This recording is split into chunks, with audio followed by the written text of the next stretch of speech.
do this again. John Cena says it's you, not him, and breaks up with all of you soul-sucking leeches. Welcome back to a brand new episode of Off the Mat, your new wrestling obsession. Thank you, everyone, who's liked, commented, and subscribed. And if you haven't done so yet, make sure to do that before you find your way out. Click that bell, turn them notifications on so you know whenever we drop a new episode.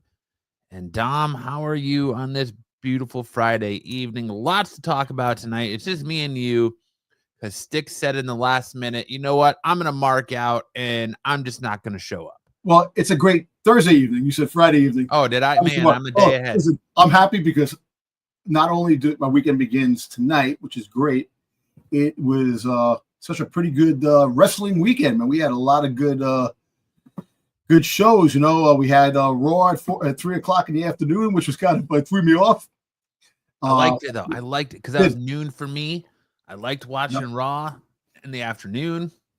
You know, NXT was very good, man. We got the next contender for Stephanie Vicaria's championships in my girl, Jada Parker. Two of them. You got two of them. Two of them. You got two matches. And then you also have craziness going on in AEW. Listen, it's a great time to be a wrestling fan, man. I can tell you that. Definitely a great time. It's a lot going on, a lot of news, a lot of speculations, a lot of crazy rumors and things. So I'm happy, man. I'm happy. Some good television, good quality television that can figure soothe my my tired soul. Yeah, a lot of great wrestling this weekend from Raw. Like I said, Yep. How about that Brussels crowd, man? Man. To that Brussels crowd. The international crowd. There's nothing like it in the world. Big cheers all around for that Brussels crowd because they were on fire. When John Cena came out and the crowd was just cheering, booing, everything you possibly, and he came out with the same music. He didn't change his appearance. He came out John Cena, just John Cena. That crowd was loud. It definitely was heard, and just a fantastic atmosphere and a damn good promo by freaking John Cena that really hit the heart of the youngins, man. Oh yeah, that poor kid. That poor kid, I love you. Because poor delusional kid. Yeah, I love you. Like that one kid right there. And then they pan to him. I was like, oh no, how are you gonna do that to that little boy? How you gonna do that to that kid? Yeah, that kid had the tear in his eye. John Cena said, and fuck then, those kids. The IWC, the internet wrestling community, being undefeated as it is, ran with it and just memed the shit out of this poor kid. Yo, that kid is pretty popular now. He's popular. He's gonna have memes all over the place, which I laugh. They gotta fly him to WrestleMania. He's got to make a WrestleMania appearance now. Exactly, he has to, because you think about it, you can see that he is that John Cena is actually showing up for the next few events, SmackDown and Raw. So, WrestleMania season is in full swing, and looking forward to seeing all the crazy twists and turns along the way, and the possibilities. Yeah, we got to talk about that to start off the show tonight. WrestleMania season. Yep. What is going on? I feel like Jey Uso versus Gunther has lost all the heat it had. Dude, I told you. Remember I told you last week? All of it. Something to pump it up. It just... Look, we all know he's going to win the belt. I don't know if he is now. I don't, but maybe he's catching a lot of fan backlash after squashing. Oh my God, Austin Theory in 5 seconds on Raw on Monday, and on top of that, friggin' trying to suicide dive and land on his tumble. Head. Yeah, exactly. He did the dollar. He did friggin' the top dollar. Yeah, top dollar, man. It's a big move, man. But he got up and he was like, "I'm all right." But still, man, like, look, I don't know. The thing is that he was great going into the into Royal Rumble to win Royal Rumble. I'm telling you, the stakes aren't that high. You got friggin' Gunther fighting squash matches against dudes that he could take. You got the, of course, you got the freaking squashers in Austin Theory and what's his name? Freaking. Are you talking about it? Grayson Waller. Waller. You know, there's really nothing to like capture. Like the stakes are really crazy. That's what I told you about that home invasion type of thing. Just to have, just like, I could beat you. Have Jimmy Uso come and fight him, and he beats the shit out of him. And he goes, "You see, you can't beat me. I can beat all your family. I could beat your father. I could beat anybody." Something to really amp it up. There's nothing really amping it up, and it's sad because it definitely had a lot of promise. I don't know about a feud with his brother. Like, I saw that on SmackDown when they were having that conversation. I was like, oh, they're really gonna do this? Like, I don't feel like Gunther needs that. But to come out, like you said, and squash, I don't want to call them jobbers because I don't think Akira Tozawa is a jobber, but to squash Tozawa, put on a great match with Axiom. That was a good match. And then, it's getting tired that Grayson Waller, like, who is Jay in a feud with? Is he in a feud with Grayson Waller and Austin Theory, or is he in a feud with Gunther? Because now, what do you think? You got them fighting each other back and forth. Are they going to be in the big interference in the WrestleMania? Come WrestleMania, are they going to interfere? I think so. No, now Jimmy's going to come out for the save. This Monday night, you have him tag teaming. Who he's going to tag team up with, and we can talk about that. Say his name and he appears. Aren't they in Glasgow, Scotland? Yes, they are. So and if they don't do that, that'll be the biggest missed opportunity that they could possibly do, because I think they are going to do it. They have to, because he tweeted as soon as they said that, he tweeted, say his name, and so that would make a lot of sense, and that'd be kind of cool too to have him, But then again, you got the TNA champion, which is one of the biggest wrestlers out there, tag teaming with Jay. You take the shine off Jay against Grayson Waller and freaking goddamn Austin Theory to tag team matches. So you have to let them win. You have to give Jay the pin to win, because you have to make him look strong. You can't have this guy pin him. You can't have Gunther come out to interfere to make them lose, which they can. They can do that. They can make Gunther come out and squash everybody and say, "Listen, I'm tired of this," But it doesn't make sense for the story. The other thing they're effectively doing is making Cody Rhodes look like a bitch again. I love Cody. Love Cody. He's my favorite guy right now. No, the promo was great. But the last time John Cena and Cody Rhodes were in the ring together, John Cena left Cody lying in a pool of his own blood with The Rock and Travis Scott. Yeah. John Cena comes out, cuts this whiny ass promo, which is good. I'm not a baby face. I'm not a heel. Like, I have the whole transcript of the promo, but he talks about toxic relationships and how, he tried to give us everything we wanted and we booed him, and he's sick and tired of the invisible joke. But back to my point, the last time we saw them in the ring together, he left Cody Rhodes in a pile of his own blood. Travis Scott did what he did and smacked Cody upside the head and busted his eardrum.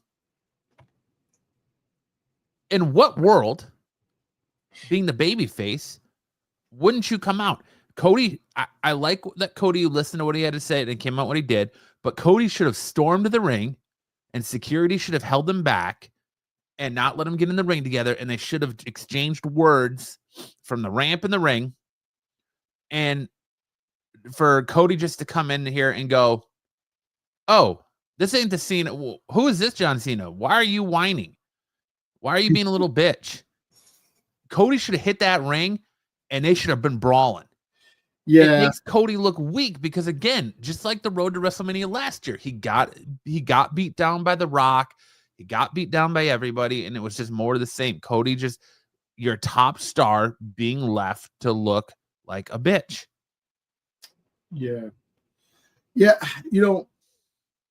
I understand the cut for promos and stuff like that, but when you are beaten and defeated, and you have one of the greatest wrestlers that was babyface for the longest time turn heel on you to go after your belt. I would the animosity should be a little bit more intense. Especially after the promo he cut on Friday saying John Cena is going to be in Brussels.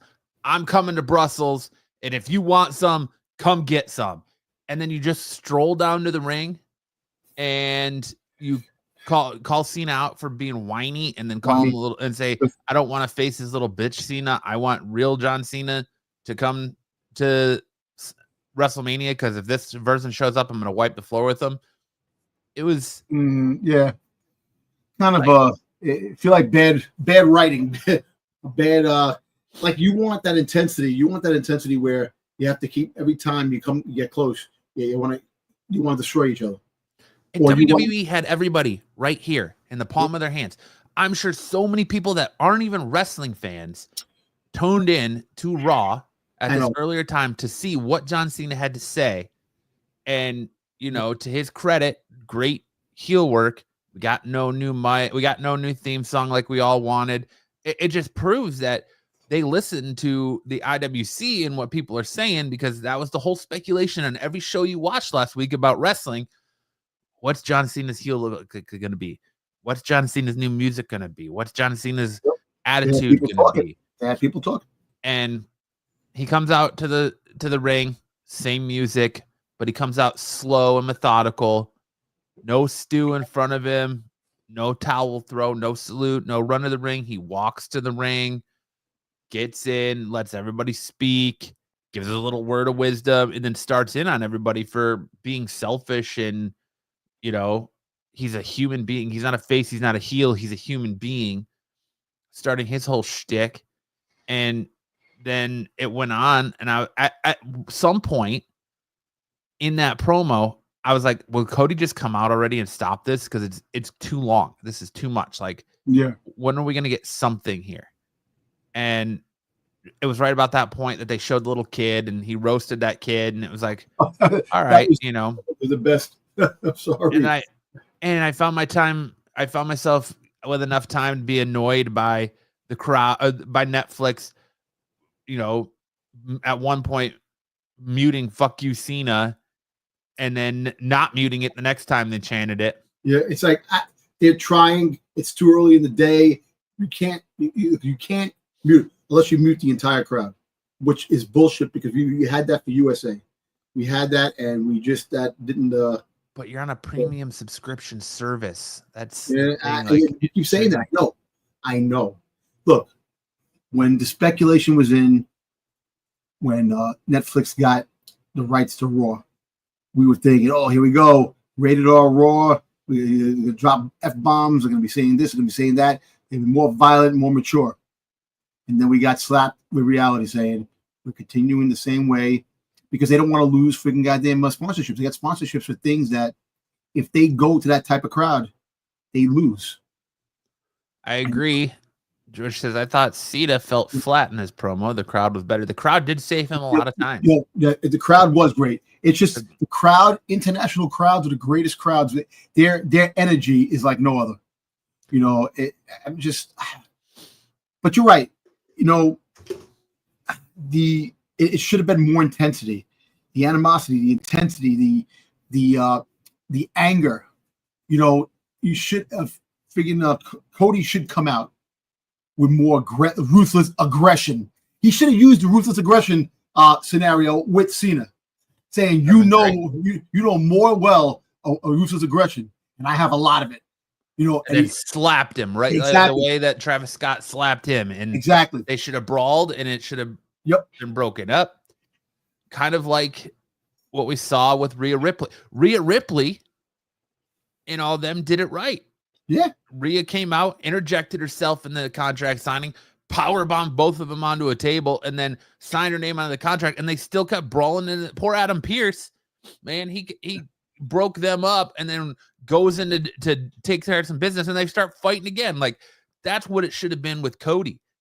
My God. You should have got it should have been a throwback to like Rock Austin, where they brawled through the arena and outside and got broken up, or even when Rock and Cody, but just say one thing. My God, Bianca Belair. My God, that outfit. I'm sorry. I'm just. Hey, no, you're fine. Yeah. But just to have, Cena gingerly walk to the ring and cut his promo, and at times where his promo has fallen flat, the crowd saved him because he could go to crowd work.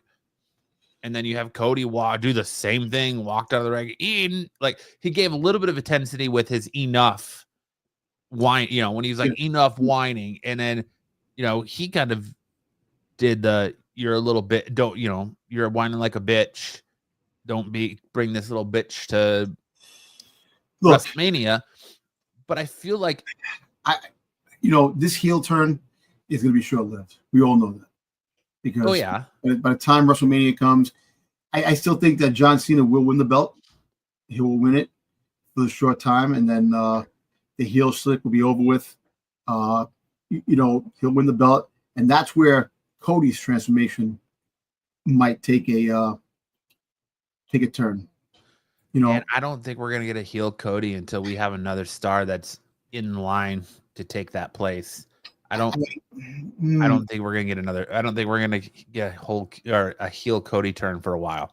Yeah, I don't know, because there's a lot of different times. Last year, a lot of different times. The Rock, this year, all these things. Last year, all these different things that are going into play. From the Bloodline saga, to what's going on now. I just think that there should be more ruthless aggression with this particular match to really amp it up. And it's like, you're right. The Jey Uso thing is kind of falling flat. It's not where it should be. It should be a much more of an intense format. He lost 3 times to Gunther. This is the 4th time. You need to elevate it. You need to look bad, but at the same time, elevate himself. Make Gunther look unstoppable. Like, you're not going to beat me. And fighting family members. And that's what he should do. Like, have that, like, calling out the likes of Jimmy, calling out Rikishi, just calling out, going, listen, I could beat Roman. I could beat anybody in your bloodline I could beat. I would love to see freaking Gunther versus Jacob Fatu. That'd be actually a good fight. I would like to see that. But we're not going to see that for a while. But with the Cena thing, we all know that Cena has limited time. He's doing these limited engagements up to WrestleMania, and yes, he'll probably win 17 and be short-lived. Because I think CM Punk will win Money in the Bank. That's going to be the thing, the favor, and there's a lot of speaking about the favor. There's a lot of story that's going to go into that. There's a lot of different directions that can go to. So, but right now, Cena will probably win the 17th, and then you'll get, who knows? Maybe you'll get the Cena versus Randy. For Randy to get his 15. And then after you get there, maybe you have CM Punk fighting Randy Orton. You don't know what's going to happen, but I think Cody loses the belt. He had it for a year. He had it for a year, and to have the belt for a year, and who's to say? He has fought more matches than Roman did when Roman was champion in the freaking 3 years with the 1 year, if you really think about it. But I was saying something like that to the effect in our group chat this week that, like, they said a stat on Raw that Gunther's been champion for like 230 some days, and he's only defended it 5 times. Yeah, and then I saw Cody has defended it 7 times. So he's defended it 2 more times, but it feels like it just needs to be more. And I think we've talked that to death, but I just feel like, again, where we got that excitement of the heel turn after the Elimination Chamber, we're back in the seat of, we are 4 weeks at the time of recording this. We are 4 weeks from WrestleMania. Yep. What do we have? We have Jey Uso versus Gunther. That's getting no build. That's getting cooled instead of being heated up. Yep. So they've got to find a way in the next 4 weeks to make that match a scorcher. Yep. Especially at the prices. If we go into WrestleMania with a weak card, with the prices they are charging for this stuff, yep, $1,000 for the roast of WrestleMania in Vegas with Tony Hinchcliffe, you know, a $25,000 price tag to have a breakfast with John Cena. The amount of money that they're charging for things that weekend and the event alone. Like I was looking, and I don't know if tickets are officially on sale yet, but I went looking on an app called Game Time where you can buy tickets I was talking about Vegas is 4 hours from me. Yeah, okay. It's a 30-40 minute flight. You're in the air enough time to get a drink, and then you're landing. I thought about going to WrestleMania or going to WWE Experience, buying tickets for that. God, I'm not going to drop $1,000 on that. You want me to drop $1,000 to get into a WWE Experience and then turn around and spend money there for gear and all that? And it's like, okay, like I said, maybe tickets aren't on sale for that yet. Maybe it's pre-sale, whatever it is, that price. It's still just, the prices are astronomical for all that stuff. Yeah. And especially with the card 4 weeks out, we got Charlotte versus Tiffany, which I've heard some things lately, rumblings on the Dom sheets, the dirty Dom sheets about the outcome of that they're actually going to put Charlotte over and have Tiffany chase her for a year and then have a rematch at WrestleMania next year, which I don't want to see. Nope. I don't want to see that at all. But at least that fight is intensified. You see what you jumped off the freaking top thing to everybody? Yeah. That's excitement right there, going back and forth. You know, freaking Charlotte was getting the best of her the last couple of weeks. She comes back, gets the best of Charlotte this week. Look, and that's the one thing too. They want to pay tribute to the megastar, which kind of sucks. Tiffany should keep that belt. Keep that belt as long as she can. As long as and freaking have Charlotte chasing her. Charlotte can still be Charlotte if she doesn't win that belt. And it sucks that she wins the belt for only Charlotte to win it a few months later. But that's kind of Charlotte's MO, right? She's going to win the belt at WrestleMania, be done, get hurt, drop the belt, come back, win it in there at WrestleMania. It just seems like it's this inevitable orbit of Charlotte. All these women that are back there that are potential to be megastars, and you choose to go with the so-called safe bet on what you want. But I hope they don't do that. I really hope they don't. I tell you what championship is heating up. The Intercontinental Championship. You know, you got Penta into play now. You got the friggin' Dirty Dom is going to be coming into play, and I got a nice dirt sheet on that. Finn Balor, so that's going to be. There's a lot going on with that, and I'm actually excited for that because the thought that I have makes me happy. And I don't doing rumors and saying things, but I think the speculation that I have that could possibly be, it gets me excited. So later on in the show, I'll talk about that. But I think that could be the best freaking fight on the card, depending on what they do with the because you could have a 3-way, a 4-way for the Intercontinental Championship, Penta, Finn, and Dirty Dom versus Ron Breaker.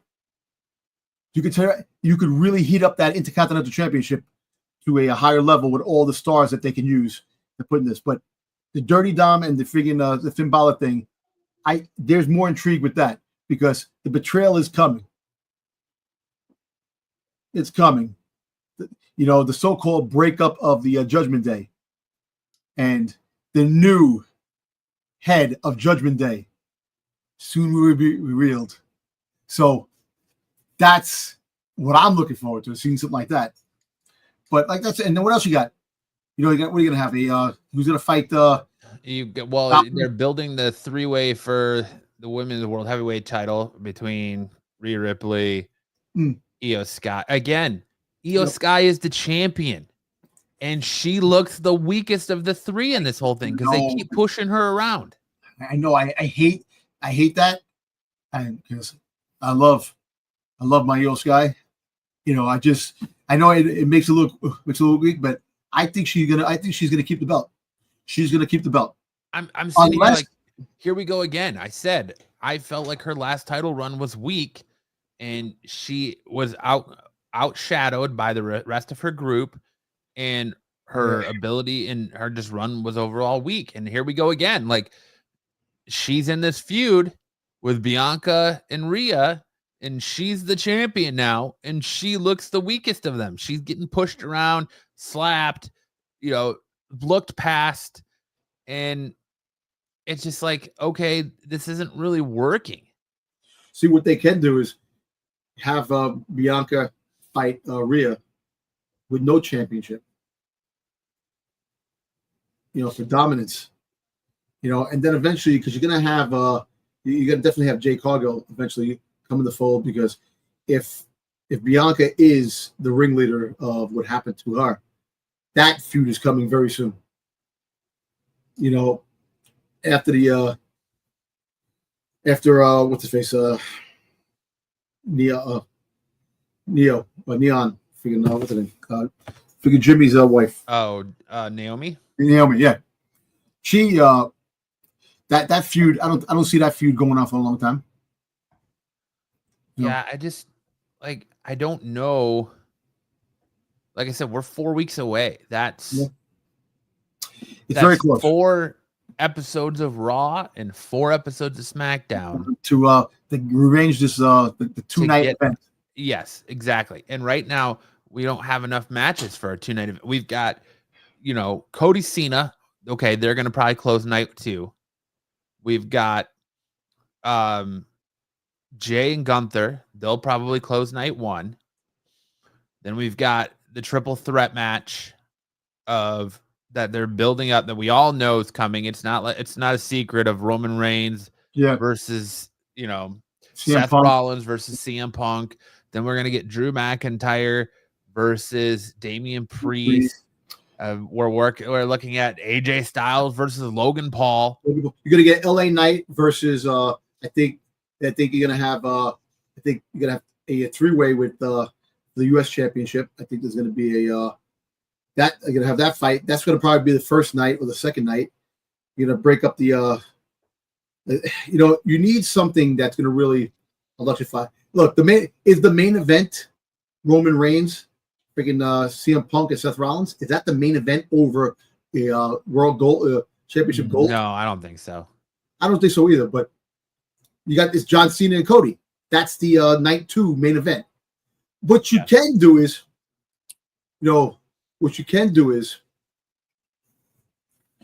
you could have somebody come into fight. That come into the fight between Cody. Have somebody fight Cena, and the winner between those two can fight the champion. Because there's too many people that are going to be left off this card. And it sucks. I don't know. The dirt sheets are talking. The Dirty Dom sheets are talking, and they're saying there's stuff going. Meltzer, take it with a grain of salt, is saying that there's stuff going on behind the scenes with The Rock. Yeah. And nothing specific, but just that things are going on behind the scenes with The Rock. So I feel like they are slow burning this card. And I think the feud with John Cena, I'm afraid now with what we got, the promo we got on Raw, and he came out in the fashion he did, and he doesn't mention Travis Scott. He doesn't mention The Rock. He doesn't mention why he did what he did. It feels like it's going to be a slow burn to the point of, in 4 weeks, is anybody going to care anymore? You had the world in the palm of your hand for the last week. Well, not last week, but for the last month since Elimination Chamber. As soon as you said the last 20 days, you've had this Elimination Chamber on the ending. first. That was a crazy ending that shocked the world. The heel turn that shocked the world. And it kind of, you're right, it kind of became like, Like, how do you build upon that type of reveal and that type of ending in the Elimination Chamber that shocked the world to the next time they meet up, it should have been electrifying as well too. Yeah, it should have. It was. I mean, the promo was good. I don't want to take anything away from the promo. The promo was good. My problem is it did nothing to adjust. How about these two at all? Like, Cody still looks weak. It didn't really do anything to make John Cena do anything more than look like a whiny, And what they could have did was, you could have had John Cena come out and Cody talk. And after Cody talked, the Titantron comes on. It's The Rock. Hey, Cody, listen, I got a lot more tricks up my sleeve. It's going to be some WrestleMania. And as he's talking, John Cena attacks him. Yeah, and it feels like before we got all kinds of things, but now everyone's got one of these in their pocket. But it's like you can't film something for a Titantron on Tron. You can't film. I understand The Rock is God knows where filming whatever, but you can't be like, "Hey, Rock, just real quick, let's cut a promo." The Rock does it on his own on Instagram. Exactly. Rock, fill a promo. Right, George Dollar says it here. Look, instead of throwing gas in the fire, they're pissing on it and pulling out. Exactly. You know what? You're right. That flame should have been united even higher. All right, you can't. The intensity you had in the elimination chamber, you got to throw again. But you could throw a promo and a gathering that would definitely like shit moment type of thing. You need something like that, And maybe this week we'll get something. We'll get a Cena attacking Cody Rhodes type of scenario. Maybe what we're talking about now we'll get this week on Raw.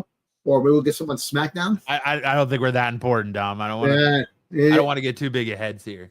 But hey, I don't know. Never know, man. Never know. I think what I'm afraid of is it being a slow build, and I mean that in like the stance of each week we see Cena. He goes further and further into the descent of changing the look, changing the music to where WrestleMania is going to be the culmination of all this. And when it comes out of WrestleMania, that's when we're going to get the new look. That's when we're going to get the new music. That's when we're going to get all this new stuff is WrestleMania. And it's just going to be business as usual. John Cena with this woe is me. You guys took advantage of me crap for the next 4 weeks. I hope he doesn't cut the same promo every time he comes out. He goes, you ain't earned it. You ain't got nothing. You ain't getting nothing. I just really, I don't know. I'm keeping my fingers crossed to see what happens. But you know what? There's more than just that championship match. You got all these little cards that are happening, these other things that are happening that are a lot more intriguing. And like I said, the Intercontinental Championship, it looks like it's building to an intriguing moment where I personally think Dirty Dom will win the Intercontinental Championship.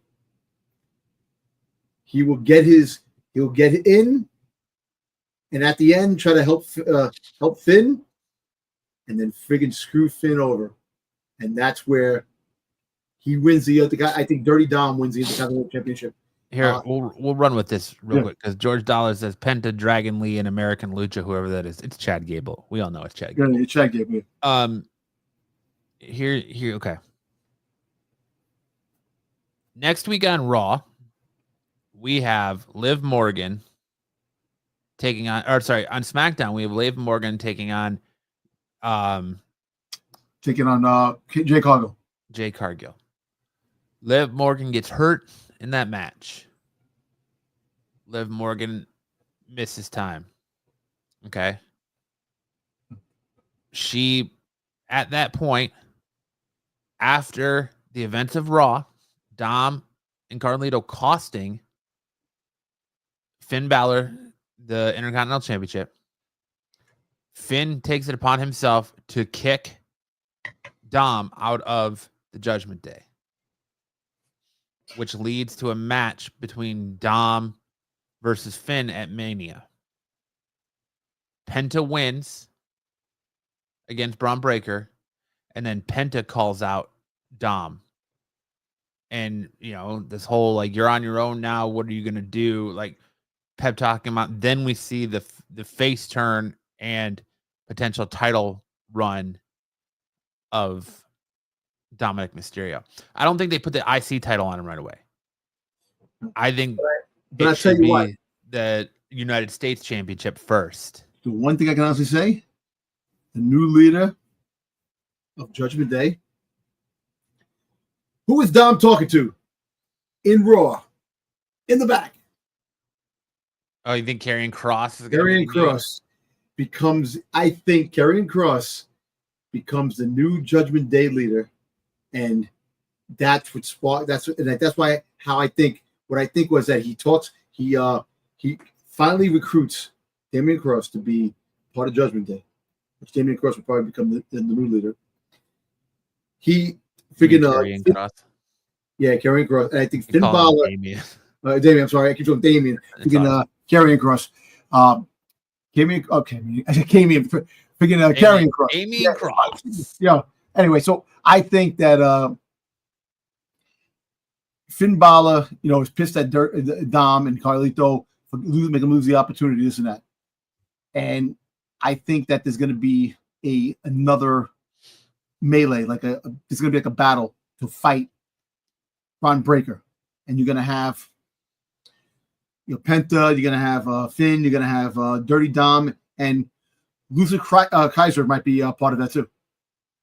Well, no. Aleister Black is going to SmackDown, so he's not. He's not going to be part of Judgment Day. He's not going to be part of Judgment Day because he's going to be He's on SmackDown. In the beginning, we thought that he could be, but once they said SmackDown, that kind of threw it out the window. You got to make Karrion Kross has to start fighting. He has to start getting into some matches, and I think that him joining Judgment Day and becoming the new leader of Judgment Day, I think that makes the group stronger.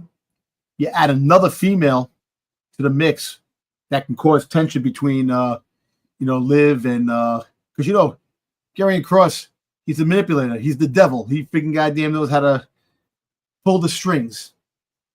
I think, I actually think that what's her name? I keep forgetting names. This girl with Liv, the other champion. Oh, Roxanne. I don't know. Oh my God! Why can't I? Dude, I can't think of her name either. Oh my God! Don't fucking go, dude. It bothers me. Anyway, I can't think of who it is either. It's right. Raquel Rodriguez. Yeah, Raquel. There you go. Jesus Christ. She is good. She already won. Remember, she's going for the. She beat last week. She won the to go for the women's championship. Yeah, women's U.S. Championship. Yeah. I think that she has an opportunity to win that, but I don't think she will. But I think that can cause ripples. But if Scarlett does come in to the mix with I actually think that it's not going to happen just yet. I think that's going to reveal itself at WrestleMania. And then the Monday Night Raw after Mania, you're going to find out. But Dirty Dom is definitely going to find his new partner. So what happens is that not only did he screw Finn over with trying to help, Finn said time and time again every week, we don't need anybody new. Dirty Dom recruited somebody. Trying to add Penta. That didn't work out. Yeah, exactly. So I think that'd be the best bet to work with them, to give them more of a dark edge. Karrion Kross needs to start. He needs to win a championship.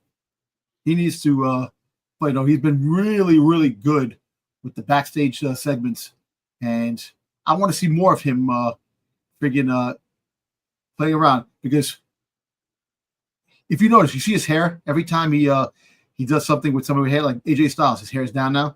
When he was freaking talking to New Day, he had his hair in a ponytail. Like, you check the hair out. The hair always changes. At every time he had the hair up in the little man bun when he was talking to Sami Zayn.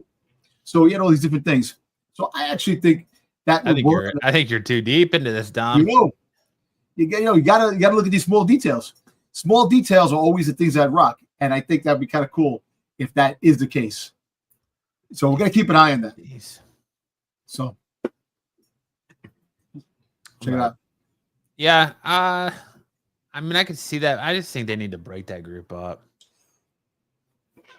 Dom is in the weeds. Dom's all over them weeds. I go too. Dom stays living in them weeds. Oh man, you like this? Hello there. Hello there. Like a do what we want. Hello there. Call it. Well, and if you believe the Dirty Dom sheets, JD's return is imminent. So who knows if they're even going to add another member? I think them booting Dom out is feeling more and more like the likely. Could be. We'll see what happens. We'll definitely see what happens. You know, because he'll join the fight in the luchador fights. You know what I'm saying? Because and he'll perfectly. He's got to win some. You know, he'll win some because apparently, like I said in the beginning of the year, they said they were going to give Dom a really big push.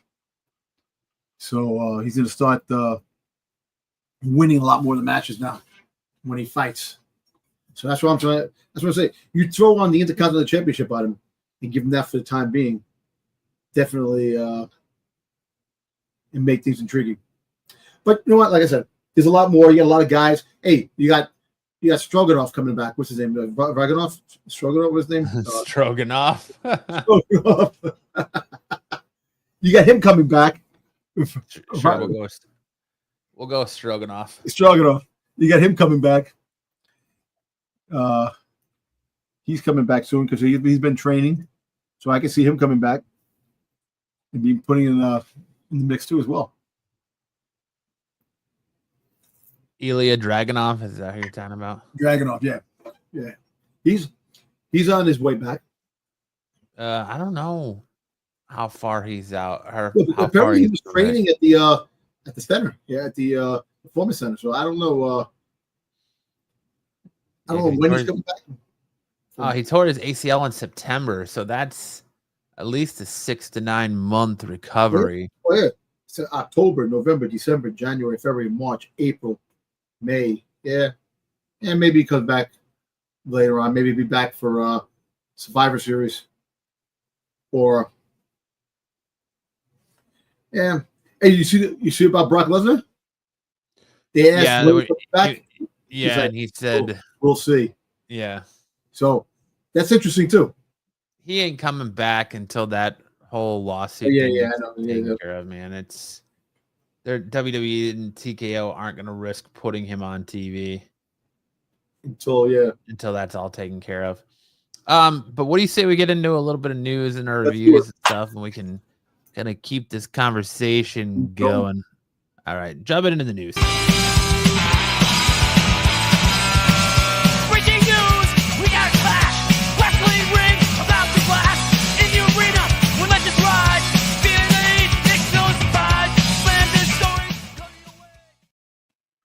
All right, kicking us off on the news front tonight.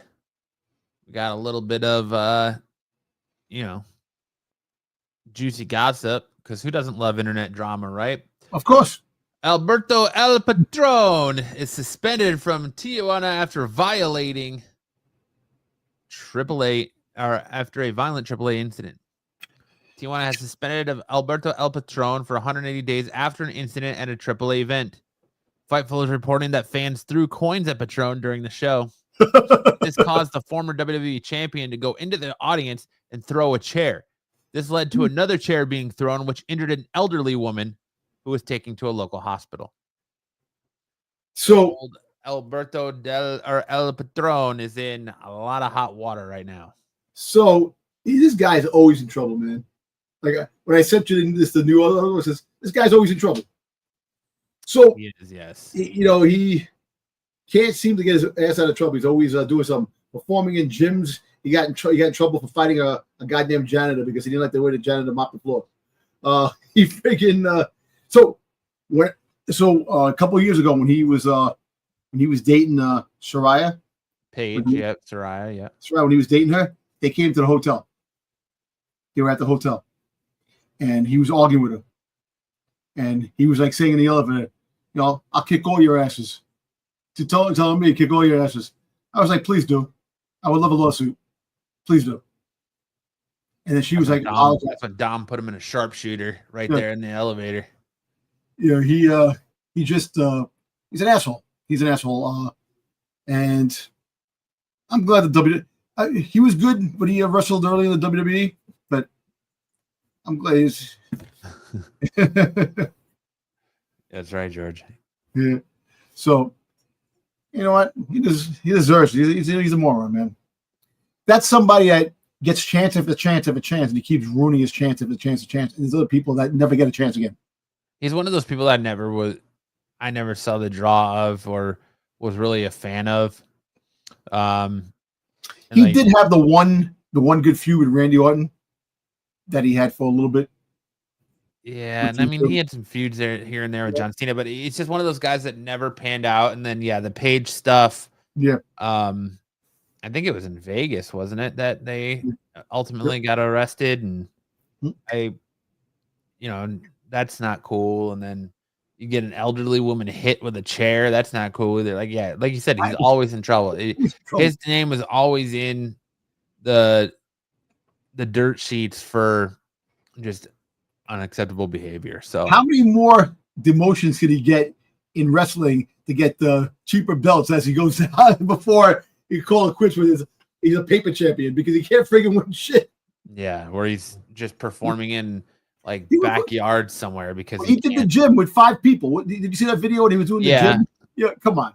So, but I mean, I've been to shows here locally where Matt Cardona's done this Arizona Wrestling Society or whatever they call the wrestling federation here. He's done small indie shows here and things like that. So this guy performed in a gym, a high school gym. But banana peel champion. There you go. There you go. But come on, Alberto, get your act together because you're running out of promotions that are actually going to push you. Exactly. Next up, WWE is trying to bring back Sting for the Hall of Fame ceremony. The WWE return of Sting years after parting ways with the promotion could be more than weeks away should Lex Luger and the company have their way. Fightful Select is reporting that Luger has informed WWE that Sting is his number one choice to induct him, and WWE is now working to make it happen. Sting has been with AEW since 2020. Despite his retirement last year, he remains under contract, similar to a WWE Legends deal. I think Tony Khan lets him do it. This is the kind of thing that Tony Khan is usually very cool about. So I think the fact that it's letting Sting induct Lex Luger into the WWE Hall of Fame, he's not really going to be performing in WWE. He's just going to be there as an inductee or inductor. That I think Tony Khan will do this. I don't see an issue. I see it too. Look, you got to understand there is a thin line between being a professional about it and being a scumbag about things. Yes, I know that WWE is the huge competition for AEW, and they hate the fact they don't getting wrestlers. They're fighting each other, getting wrestlers, and they don't like each other. But when it comes to situations like this, it should be more of a mutual understanding that his friend wants him to induct him into the Hall of Fame, and it's just that. It's not like he's going to go back and let's continue the feud with Seth Rollins that they had years ago. No, it's not going to be like that. It's going to that'd be good. It's good for the business too. It shows that you can work with each other. So, yeah. So I think he'll get it. They will give him that chance to induct Lex Luger. And then we got another WWE Hall of Famer induction revealed, potentially. A report from WrestleVote suggests that Kamala is being considered for induction into the WWE Hall of Fame.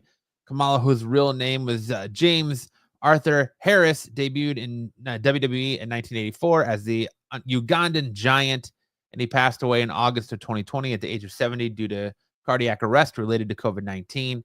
WWE has yet to officially announce Kamala's induction. So far, Triple H, Michelle McCool, and Lex Luger have been confirmed as inductees for this year's class. The induction ceremony will take place on Friday, August 18th, 2025, during WrestleMania weekend in Las Vegas. So he should. He had a very controversial type of wrestler, Ugandan giant. I remember that he used to come out and just make sounds.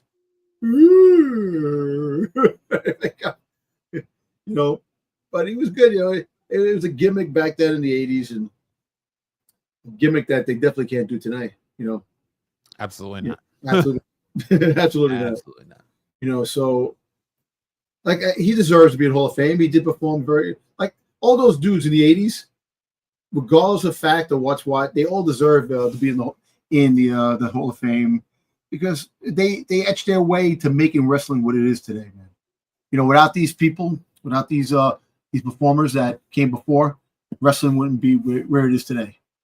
And he should. Hopefully they do induct him for this year's Hall of Fame. If not this year, next year, or something, whenever they get a chance. But he should be. And it sucks. He was young, 70 years old, man. To look, 60s and 70s are supposed to be like the new 50s and the new 40s and 50s. If you really think about it, just the way things are. Yes, the 80s were a different time. The abuse the body takes from time and time again, all the slams and freaking hits in the head with chairs and stuff like that. But I think I went to a wrestling match and I saw him in a wrestling match one time.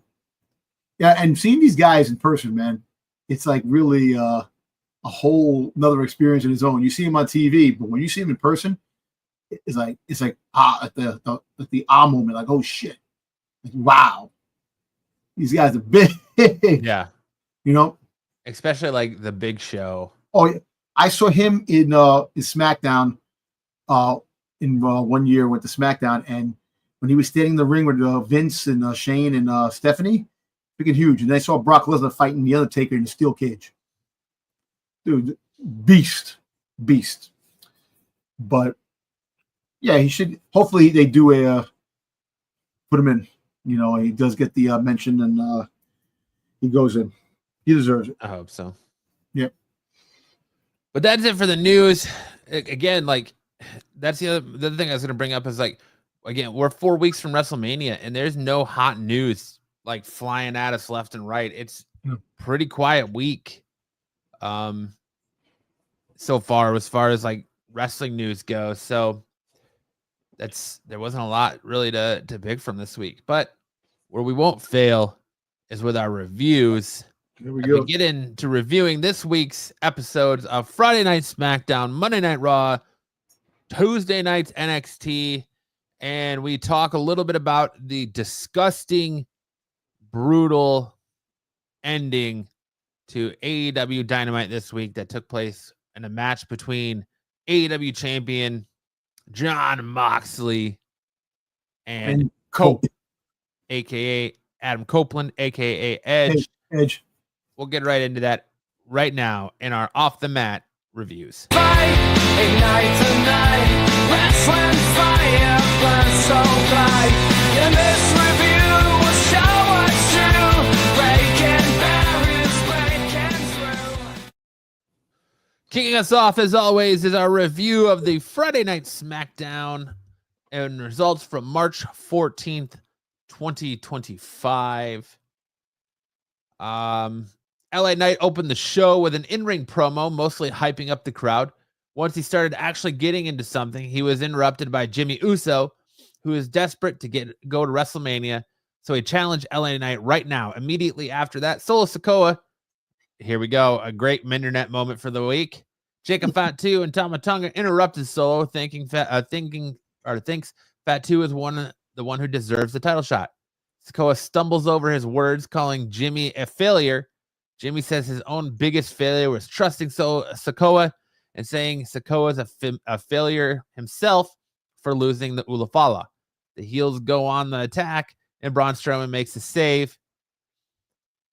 I mean, how much do you want to bet that we're going to get a 6-man tag announced for the U.S. title? You know what? You have to. You have too many guys. You got to make something happen. You got to utilize these guys. I would love to see Braun Strowman win the belt. Give him something. You know, you got a big dude that can destroy all these guys, and you can't get it. You can't even get him a champion. He won the tag team championship, and that's about it. So I think he deserves a shot and possibly win it. But I like LA Knight to have it. I don't want him to be a short-term champion. To lose it at WrestleMania, you know, it doesn't make any sense.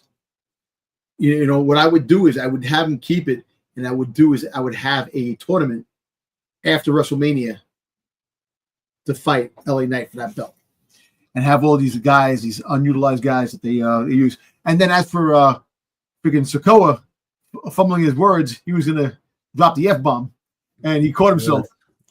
But that was funny. That was funny. You see Jimmy's face? Jimmy's like this, smiling, like, what are you gonna say? Idiot. But you know, I think after WrestleMania, I think things do heat up. I want to see Jacob Fatu win stuff because he deserves to. You know, they won the tag team championships, and he had to give it to Solo. You know, he had to give it to this guy. What is this guy? The other guy coming back, the one that got hurt. Not for a while, I don't think. He tore his tricep, right? Yep. I don't know. We got a version of we got that 6-man tag team match on SmackDown with LA Knight, Jimmy Uso, Braun Strowman defeating Solo Sikoa, Jacob Fatu, and Tama Tonga by pinfall. But I think we're gonna probably see a version of that match at WrestleMania. Throw Shinsuke Nakamura in there because he is the previous champion. But I think we're gonna end up seeing Shinsuke, LA Knight, Jimmy Uso, Solo Sikoa, and Jacob Fatu. Do you think?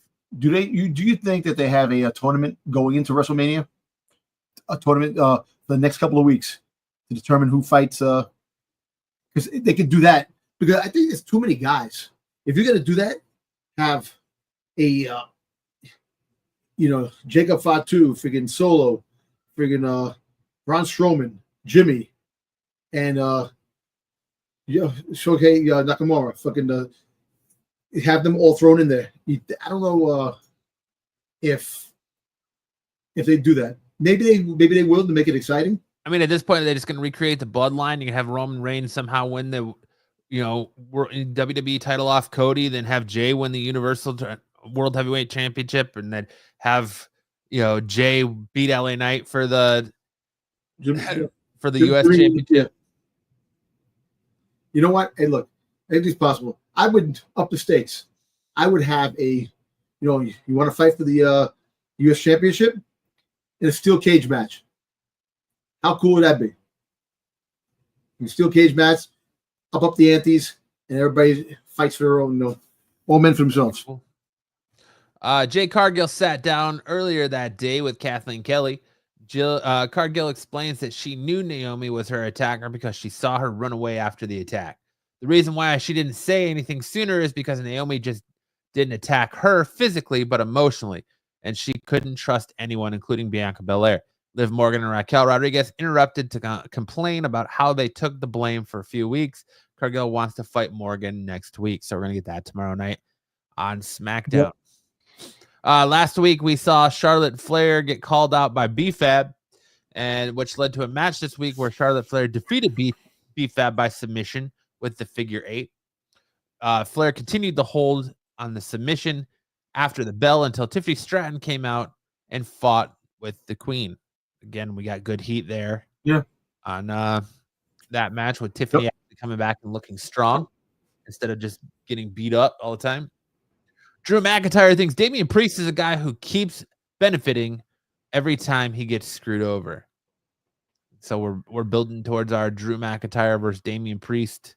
As much as WrestleMania. Apparently Jay McIntyre is not too crazy about this fight. But you gotta have something, Flair and Stratton were shown still fighting after the commercial break. Stratton jumped off part of the stage to land primarily on Flair and the security team. That was good. Little spot. See, I like that intensity. We did not get a Miller Don't Miz as Carmelo Hayes isn't out with The Miz, who hosts Cody Rhodes for his Miz TV segment. The Miz interrupts Cody's theme, so Cody just lays out The Miz and cuts a promo of his own and just says, I don't want to talk to The Miz. I don't want to talk to anybody unless his name is John Cena. If you find it worth your time to join us, John, on your road to WrestleMania next Monday, just know I'll be there too. Where was that intensity on Raw? Where was that intensity on Raw when he was face to face? You have waited Raw was not today. I'm going from today. So you waited 17 days to be in the same arena with John Cena after he left your ass bloodied and laying out in the middle of the ring. You come and you can show intensity and you'll hit the Miz and you'll take out the Miz and cut your promo there. But when it counts and you're in the ring with John Cena, there's no intensity. You walk in, you call him out, you call him a bitch for whining, you say you don't want a little bitch John Cena showing up at WrestleMania, you turn around and you walk out. Where's the fire? Where's the brawl? Where's the intensity? Where's the real exchange of words? Because John didn't really even say anything back to him. Nope. What are we doing here? Gave him a look. That was it. What are we really? What are we doing here? It doesn't make sense. Your hottest star in Cody Rhodes. You're burying him and making him look weak against your previous hottest star in John Cena. The man who's walking away. You are willing to throw the baby out with the bathwater as the man is walking away from the WWE, calling it a career, and you've got this up-and-coming star, your next John Cena that you wanted to step into this ring and step into this role and lead this company is here, and you're doing everything in your power, no matter what his main event is, to make him look like the weak link. He looked like the weak link against Kevin Owens for a while. He looked like a complete and utter bitch last year, and I love Cody. And he looked like a complete and utter bitch last year when at 1 minute he was like, I'm going to let The Rock take my spot, and I'm going to step aside. And it was because of the fans that changed. Yep. Why do we have to be Cody's voice all the time? When are they going to let Cody shine a little bit and quit burying the face of your company? Is it because it's John Cena? I would say that would be the case, but was it because it was The Rock last year? Is it going to be because it's X, Y, and Z next year? Like, what are we doing here? Like that, I like the intensity he showed on SmackDown. And then a few days later on Raw, it's gone. Yep. It's not there. There's a pattern. There's a pattern from last year, this year. You're right. The Rock overshadowed Cody. This year, Cena overshadowed Cody. It's the people that are involved in the feuds.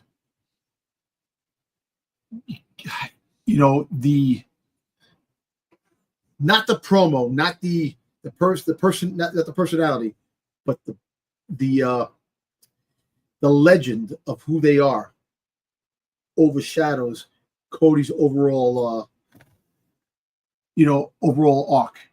Because yes, Cody is the next babyface. Cody is the next. He's the face of WWE and this and that. But when you put him against legends, the legends will always shine because that's why they're legends. And that's the thing. And it's like, I don't know why the writing when he faces these guys seem bad. I don't know why. Me personally, I think that it's meant to be like that. I think that's the way they want the story to go.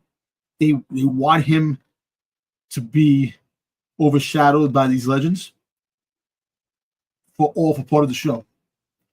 And that's the only thing I can think of because obviously it doesn't make sense. There's no overshadowing it though. Cena gave him so much on Raw. The minute he shit on that little kid, yep, and they cut to that kid standing there, Cody, when he came out, he should have went to that kid, gave him a weight belt, interacted with that kid, handed him a Cody Rhodes t-shirt, handed him a weight belt, then got in the ring. Grab the shirt, rip it up. Go, you don't need Cena. You got me. Yes. Yeah. The Superman. They are effectively, in this analogy, taking their new Superman and and Cody Rhodes and just be like shoving that kryptonite down his face, down his throat. Here you go, Cody. Here you go, Cody. Here you go, Cody. Why can't you let him look equal or just not so pathetic? True. Why is it when he's cutting a promo by himself? Cody has had to carry this feud since, and I'm sorry I'm getting angry about it, but Cody has had to carry this feud since Elimination Chamber. He can cut a passionate promo. Why is he passionate and fired up when there's no Cena around? Makes all these threats and promises, but when there's a Cena around, he's like a beaten puppy. For Calm story down. purposes, Have them, if you want to build this feud, have him keep running into that wall of Cena. Have him keep getting beat down by Cena. At least he's showing up and trying instead of walking in there, calling Cena a bitch and leaving. Unless that's how they're going to build this. Like, unless he's going to build it just shitting on John Cena up until Cena's finally like, you know what, I've had enough, and decides to switch. You don't want to see oh, no, you don't want to see him when he's angry. I know, right? Listen, like I said before, it would have been great promo if The Rock came on the Titantron, distracted Cody, and then freaking goddamn Cena would have freaking hit him from behind and started beating him. And although everybody usually would have came in to help to pull him off and start that. You know, you made John Cena didn't say a word, like you said, after Cody called him a whiny bitch. I don't want to face this John Cena. I want to face the real John Cena. You know, that to me is, you know, you could have had a better promo than that. Yes, John Cena should have had a lot more to say. You know, yeah, should have had a lot more to say. But hey, listen, there's 4 weeks left. You got 4 SmackDowns, 4 Raws. We can see what will build, what momentum after this can build. Tomorrow night, we'll see tomorrow night what happens. But I know that is John Cena supposed to be on SmackDown tomorrow night? I haven't seen him advertised for SmackDown. That's not saying he's not going to be. I just haven't seen him advertised for SmackDown. I think he's supposed to be on it or not. Or next, I know Seth Rollins is going to be there. The next who? Seth Rollins. Yeah, Seth Rollins is going to be there because of Roman Reigns and stuff like that. But I know that the next 2 Monday Night Raws he's coming out. He is billed for the next 2 Monday Night Raws. Yeah. Go ahead. I know. I'm just saying. I understand you're angry, and I'm kind of angry too. Look, when John Cena came out, the first he cut the promo. That was great. He freaking made that kid cry. I love you, John Cena, that delusional kid. This and that. That made me laugh. But at the same time, that was a good promo. He's fucking selling this thing. I'm not changing for anybody. I'm still me. I'm just tired of the bullshit. Awesome. But I see the upset with Cody. And I know Cody went through the same thing last year with the Roman Reigns and the Rock thing. I see that. But this story is different. I'm not angry. I'm disappointed because John Cena spent that whole promo on Raw shitting on the audience, shitting on the WWE universe, right? And Cody, who's been the WWE's golden boy, we have literally raised him up like Rafiki raising up Simba. We raised him up to prominence and said, no, we don't want The Rock pushing Cody out. We want Cody. We want Cody. We want Cody. They spoon-fed an opportunity for Cody for Cena to look strong as a heel on Raw and Cody to come out looking strong as the face, as Cody ramps up the crowd, our already raucous crowd, as Cody ramps up the crowd, gets the crowd behind him. You know, at one point they did all start chanting, "We want Cody," after they were done chanting, "No, hey, goodbye, fuck you, Cena, let's go, Cena sucks," all that stuff. But Cody could have come out and played it up. Like I said, gave a shirt, gave an American Nightmare shirt to that kid, gave a weight belt to that kid, played it up that way as the ultimate good guy to Cena's ultimate heel. But he came out and he looked like a whipped dog. He looked like he can talk a big game, but when the minute that person is standing in front of him, he's beaten and broken. Yep. So that's just my thing, is that I want to see build, much like we started the show talking about the Gunther Jay match. That feud is cooling down. It's not heating up. As we get closer to WrestleMania, you want to see this stuff ignite and be flaming hot, scorching hot. white hot, as they say, before we get to WrestleMania. And it's like George Dollar said, they are, instead of throwing gas in the fire, they're pissing on it and putting it out. They are pouring as much cold water on the Jey Uso Gunther match as they possibly can right now. And I don't know what route at this point. I know I disagreed with you last week, but I think at this point they're gonna have to do an angle where Gunther starts attacking his family, going after his dad, going after his house, something to get this feud burning white hot again.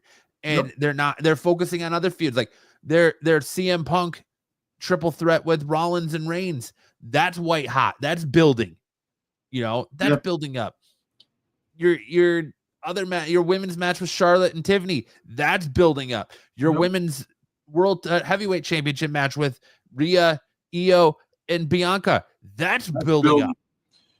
Even the U.S. championship, even though it hasn't really amped up yet, that's heating up because you know what it's going to go down to.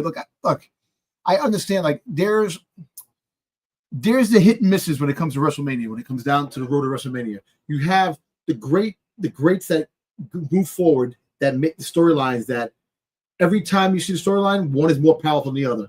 Then you have the storylines that get weaker and weaker as time goes on. And the unfortunate thing is the Jey Uso and Gunther thing, that is winding down. Look, last year, the whole Bloodline saga came to a head last year. And every moment the Bloodline was on, the intensity, because of the way it went. WrestleMania before that, when friggin' Sami Zayn left the Bloodline, that the intensity, him and Kevin Owens to win the belts, the intensity was really. I think this year everything is just more, follow. I don't think they really want to make intense storylines. There's a feud going on. They want to have a couple of good promos here. This happens, that happens, and you know what? It sucks because 17 weeks ago, you had Cody in the ring with freaking Travis Scott, The Rock, and Cena, right? How intensifying was that? Not weeks. What? 17 days, not weeks. 17 days. Oh, 17 weeks. 17 days. I'm sorry. 17 days, right? And last year, when The Rock beat the shit out of Cody in the parking lot, after that, what happened after that? What happened after that? You saw Monday night, the first Netflix, he's drinking tequila and hanging out with him. He's the face of the WWE. Come on, man. I wanted that storyline to freaking intensify so much. Where The Rock is the badass, the big badass Rock, and Cody have to fight that. But it changed. See, I don't know if creative said, you know what, we can't go with this angle anymore because it doesn't look right. But that's the angle they should have went for. I think they're setting up an Illuminati storyline. Like there's going to be this wrestling Illuminati type deal with The Rock and his little faction and all that. But I don't know. We'll see what happens. But like I said, there's other people coming into and I'll still say it, Ethan Page is still going to be part of that thing. And who knows, maybe LA Knight becomes part of it. To really build, to put him in the storyline. Like, look, even though LA Knight is the U.S. champion, his storyline hasn't been really good. He comes out, if you put him in a faction, that can propel and make things even crazier. So, like I said, like The Rock said, long-term storytelling, like things, it may not look like something now, but something big is going to happen along the way. I still think that something big.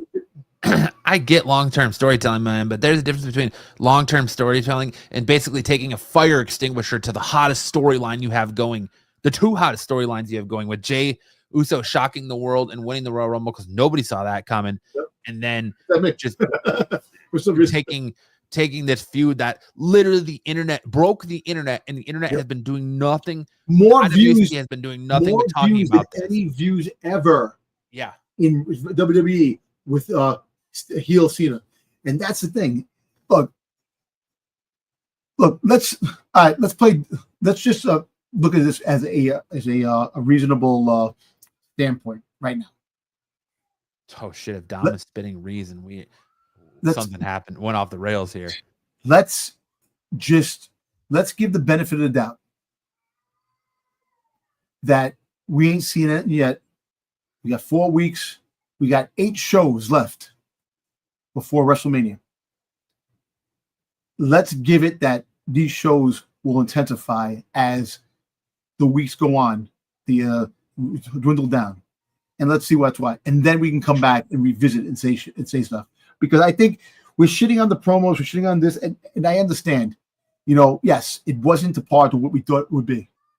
But I'm not shitting on the promos, just to be clear. The promos were great.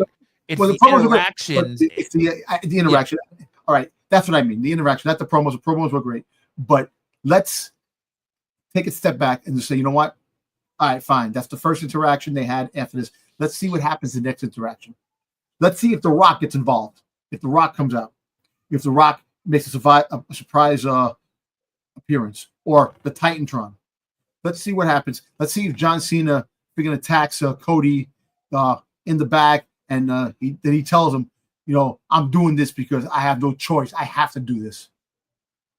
Get something. Let's give that the benefit of the doubt. Let's wait next couple of weeks. Let's see what's what. We'll still talk and chatter. And when WrestleMania comes, we find out if The Rock needs to start cutting promos on Instagram like he was against Cody. That's all I'm going to say. He needs to cut promos on Instagram. He does. There was you know what's funny? I actually think Travis Scott should drop a promo saying, you know what? For the haters out there, yeah, I hit Cody. You know this, that, and things are going to get worse. Drop something to make the matters even worse. Do something like that. I just don't know, man. Let's see. Speaking of LA Knight, backstage, Nick Aldis is talking to Shinsuke Nakamura, telling him he's lucky not to be suspended. Nakamura wants a rematch against LA Knight for the United States title. Damian Priest comes over and says he wants to get a Drew McIntyre.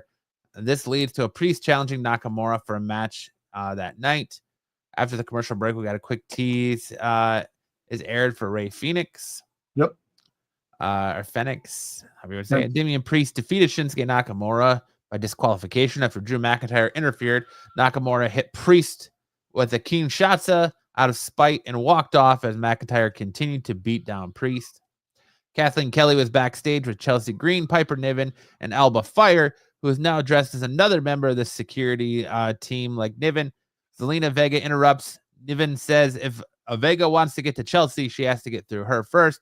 Vega's fine and wants a match with Niven. I actually think that's funny. I think that's funny. I like the Chelsea Green thing. Chelsea Green, I'm just, you know what? I hope no more Meechin, please. No more Meechin. If you've seen enough of that, you have a lot of females back there. I like to see BFAB get an opportunity. I like to see, all the other girls back there to get an opportunity. But I still think that it's going to wind up, she's going to lose a belt to either Piper or, what's her name? Fire, who just came back. This chick, the other chick that came back. Alba Fire. Alba, yeah. I think she's going to wind up fighting them. But I kind of like it. It's kind of a funny thing. Yeah, Chelsea Green is a great talent. I like Chelsea Green. I think she's funny. Yeah, she's over the top. That's a character, and it just see what transpires with that. Because I know. Yeah, go ahead. Look, I know that this girl's not going to win. Freaking Vega, she ain't going to win. I wish she would.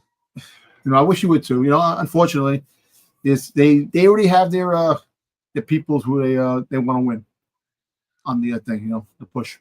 Backstage, Jacob Fatu said he wants to fight Braun Strowman again next week.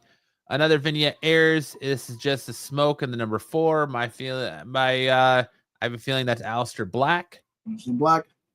Gunther cuts a quick promo and introduces a kid/Axiom since they're in Spain. And then Gunther defeated Axiom by pinfall. The Ring General locks in a sleeper hold after the bell for bonus damage. Great match, by the way. I think that was the match of SmackDown. It was. Super good for Axiom. Good showing from Axiom from NXT coming in. Paul Heyman is in the ring for a promo. He says that Roman Reigns is going to be on SmackDown next week. The crowd boos that he's not there now, and Heyman goes heel mode and tells them to fly on the cheapo airlines and go to Barcelona, Italy, No, I mean, that's not Barcelona. They were in Barcelona Monday night. Yeah, My bad. you were. Go to Italy. I don't know where they're at in Italy. And that Mussolini isn't blocking them from entering the country. You know, it's going to be interesting. SmackDown should be good. You're going to have Punk, so freaking Seth, and Roman on the same thing. That should be a that I'll pay for that entertainment. See, another thing, I'm going to tell you another thing too. Seth Rollins, there's something brewing with that. It's Seth Rollins. So the dirt sheets are going to come out again with Seth Rollins. Dom's dirt sheets. Telling you, man. Backstage, Santo Escobar and Los Garza wish the Street Profits good luck in their tag team match.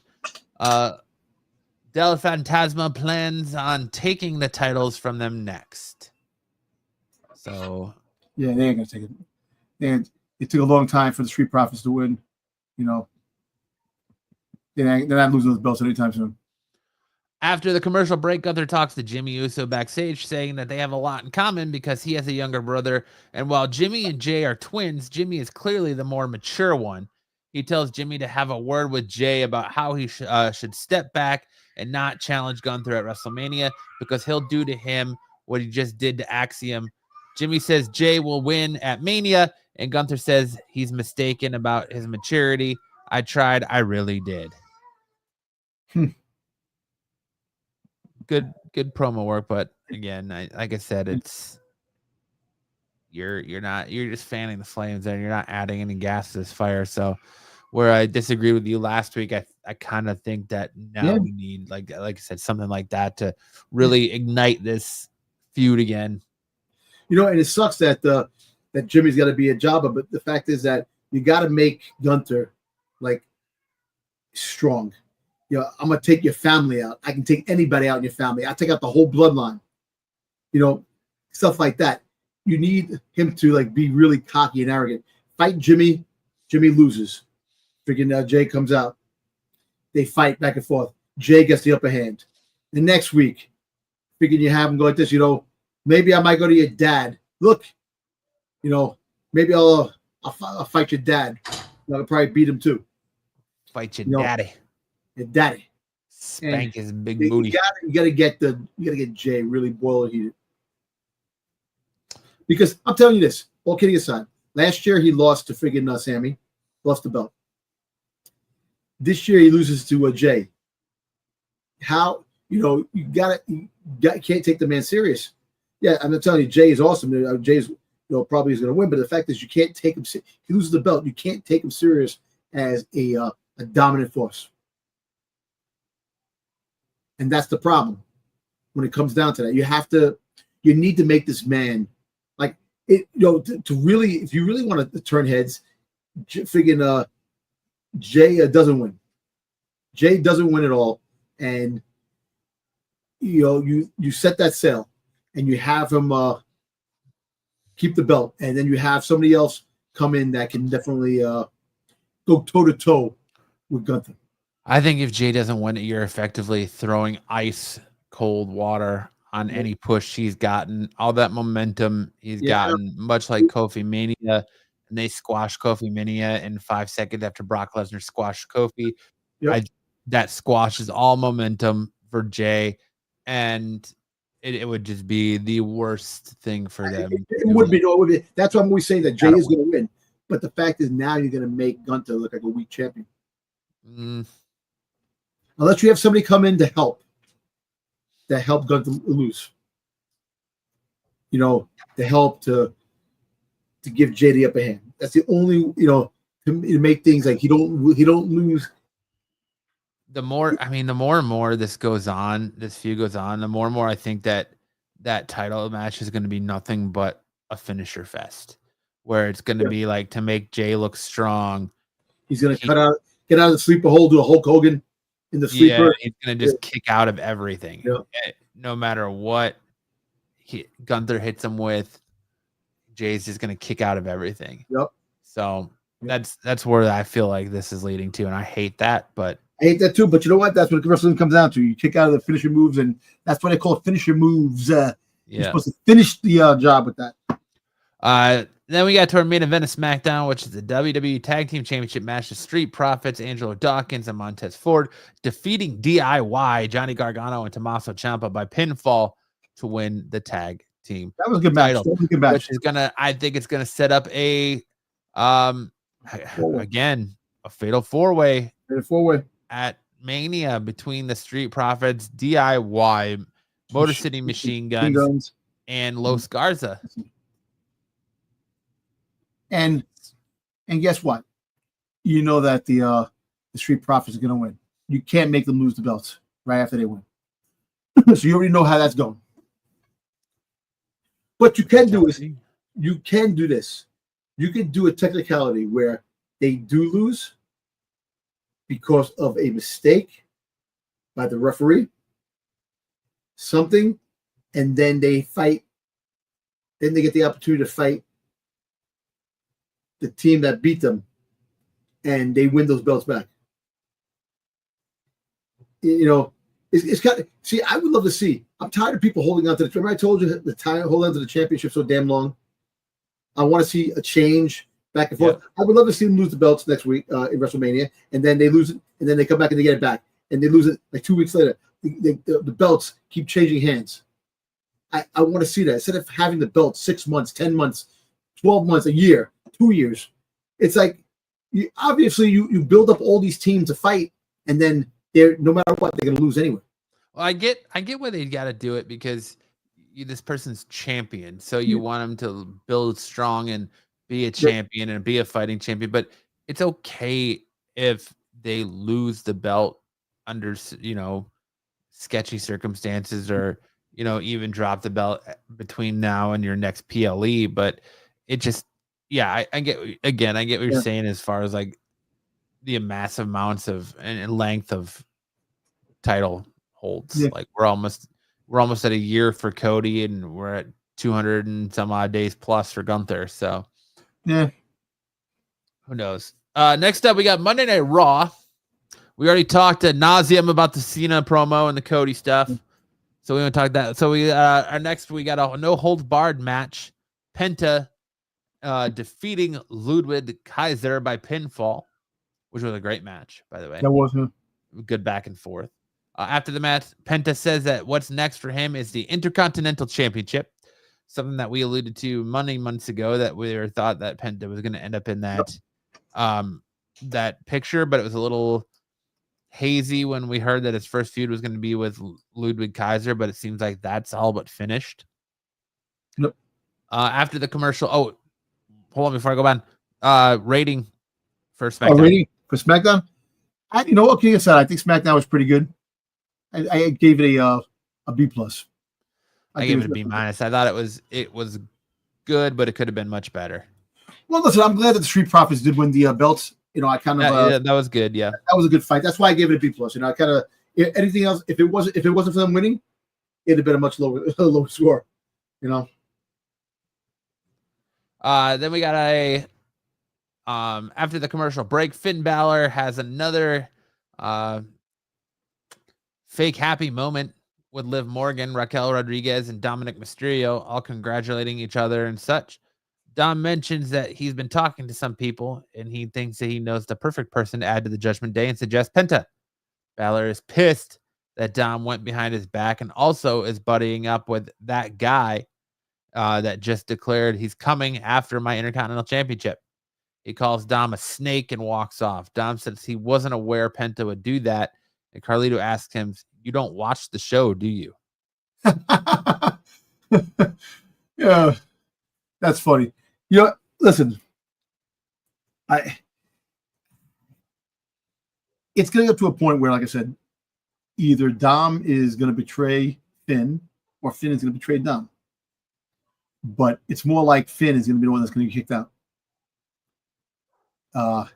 I'm telling you, I think Finn is going to get his chance to get the Intercontinental Championship again. And it's going to be a Fatal 4 or Fatal 5, whatever it's going to be at Mania. And I think Dirty Dom either A, finds his way into that and shocks the world and wins, or screws Finn big time by betraying. So it's coming. The betrayal is coming. Up next, we saw my girl Dakota Kai finally get a win as she defeated Ivy Nile by pinfall. Yep. Rhea Ripley interrupts the contract signing between Io Sky and Bianca Belair after they had both signed and just had a moment of I'm going to win. No, I'm going to win. Things quickly got heated after Bianca pushed Io's face away. Again, Ripley managed to powerbomb Sky onto Belair and then add her name onto the contract and left with it, which Michael Cole and Corey Graves pointed out isn't official. Nope. Go ahead. I think it's going to be official. It's got to be official. I do too. Yeah, so we'll see. Jey Uso defeated Austin Theory by pinfall in a super fast match with basically a crossbody of all things, which was, it was like a weird, like spear crossbody type thing. Yeah. It was supposed to be a spear, but was botched. Grayson Waller went after Uso, but Uso just super kicked him away. Gunther then tries to go after Uso as well, but Jey snatched the World Heavyweight Championship away from him, and within a blink of an eye, the whole segment was over. WWE seems to be speed running through this episode on fast forward ever since the Cena segment. Apparently, on the non-USA feed, Grayson Waller challenged Jey Uso to a face A-Town Down Under a tag team match next week, which it did because the Cena segment went longer than it was supposed to. Let me take a backtrack real quick before we talk about this match real quick. The Bianca Belair and Rhea Ripley. I got a feeling that she can get into the match if she's got to fight Bianca Belair or something like that. I think they're gonna do something like that where if she wins, she's in type of scenario. I can see that to make that happen. I don't just see her taking the thing and putting a name on it and then boom, you in. You got to give her something to fight for. So I think that she's gonna have to fight either probably Bianca Belair. She beats Bianca Belair, she's in. So we'll see. We'll see how that transpires. The Jey Uso and the situation, that fight, yes, that was a squash match in a heartbeat. Austin Theory deserves better. I think, it's sad that they still have these guys together, Grayson Waller and him together. That should be eventually abandoned because they're not utilizing them well as a tag team. And as of next week, where are they fighting? Tell me where. Somewhere in Scotland? Glasgow. And who lives in Glasgow, Scotland? Drew McIntyre. And say his name. Maybe he'll appear. I believe in Joe Hendry. Possibility of Joe Hendry joining Jey Uso in a tag team match. Again, putting him in that tag team match takes momentum away from Jey Uso. If you think about it. It does. You're 100% correct. So, look, it's sad that, this underdog story, I understand but they're not playing the underdog story correctly. You can have feuds with other people in between as you have the feud with the big guy. But it's the way you're doing things. All right, if Joe Hendry does come into this and he is his tag team partner, you got Joe Hendry, the freaking champion of TNA, the champion that people love this dude. You put him in there to fight Grayson Waller and Austin Theory. So either you got to squash the match between Grayson Waller and friggin' Austin Theory and squash them and beat them. You can't have Joe Hendry being the winner, getting the pinfall. You got to have Jey getting the pinfall. Jey has to be strong the entire time, stronger up to the point. I don't know if they're going to do that unless you have. You don't think there's a spot where Gunther comes out looking strong by coming out and instead of attacking Jey, he attacks Joe Hendry and chokes Joe Hendry out. That could be, and then Joe Hendry next week wants to fight freaking goddamn Gunther. and it makes him look unbeatable because he just beat the TNA World Champion. Yes. And so now it's like stacks those odds up on Yes. Jay even more. And that could be it too. That could be where you make Gunther like, yo, I'm gonna win this, and he wins. You know, so that could be a very good storyline to make Gunther.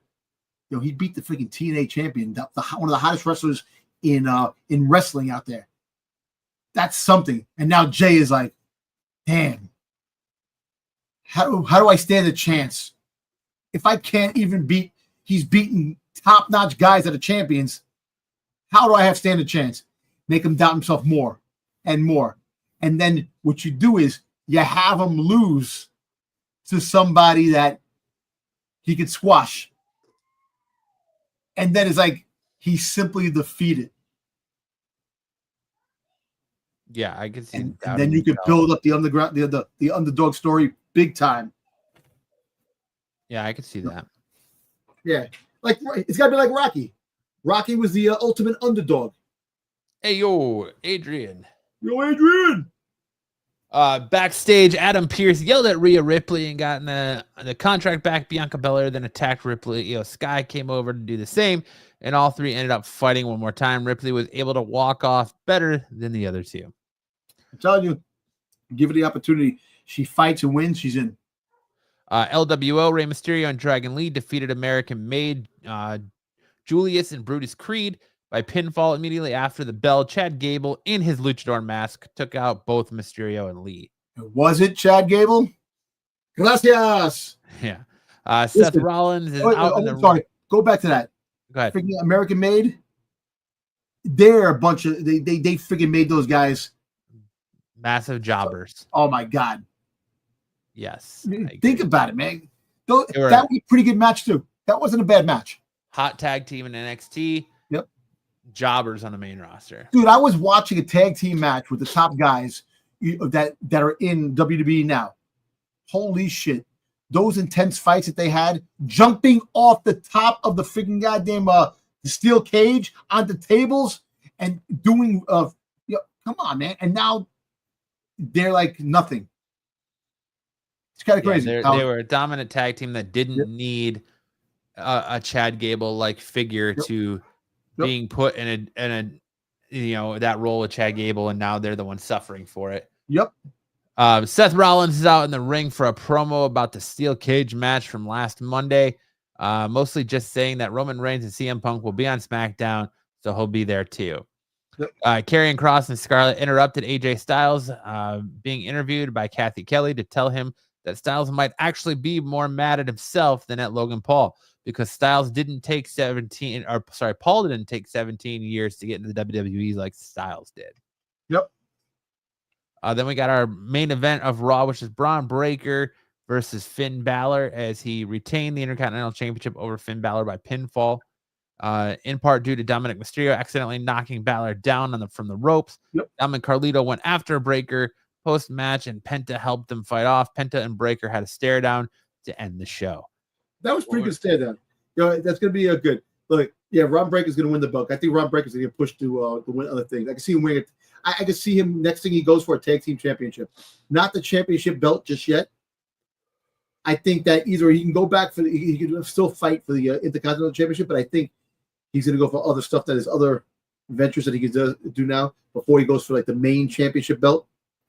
But I think the Intercontinental Championship is heating up. We're getting a lot of players, and I like that. I like that, because that it's going to be either a 6-man freaking fight in WrestleMania, or they're going to have a fight, a tournament to whoever gets the number one contender type of thing. Thoughts, ratings, reviews on Monday Night Raw from Brussels. I actually thought it was good. I think I give it an A-. I give it an A+. Yep. I give it an A+. Surely, I want to give it an A- because of the poor handling of the Cody John Cena face-off, but I give it A+ for that crowd, man. I know. No, the crowd is great, and I give it an A for that crowd. The reason why I gave it an A-, that poor kid, man.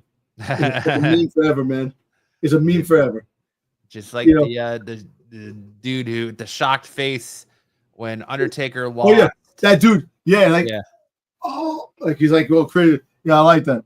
So that poor kid's gonna be mean forever. But you know what? He's gonna be popular. He's gonna be popular. He's gonna be popular. Next up, leads us to Tuesday night for NXT, where we saw Women's United States Championship Chelsea Green defeat Sola Ruka by pinfall. In the locker room, Javon Evans tries to say he understands what Trick Williams means, but Trick is still pissed that he's not champion and is taking it out on Javon. Lexis King then comes over and Evans and starts saying things like how he's lucky to be eating solid foods again. So Evans decks him in the face. Stephanie Valkyrie says that English isn't her first language, but wrestling is. She had the opportunity to go to any promotion and any brand, but she went to NXT to make history in the best women's division on the planet. Last week, she proved why she's La Primera? Primera, I can never say it right. Jordan Grace came out to make her case for a title shot. It was attacked by Jada Parker mid-speech.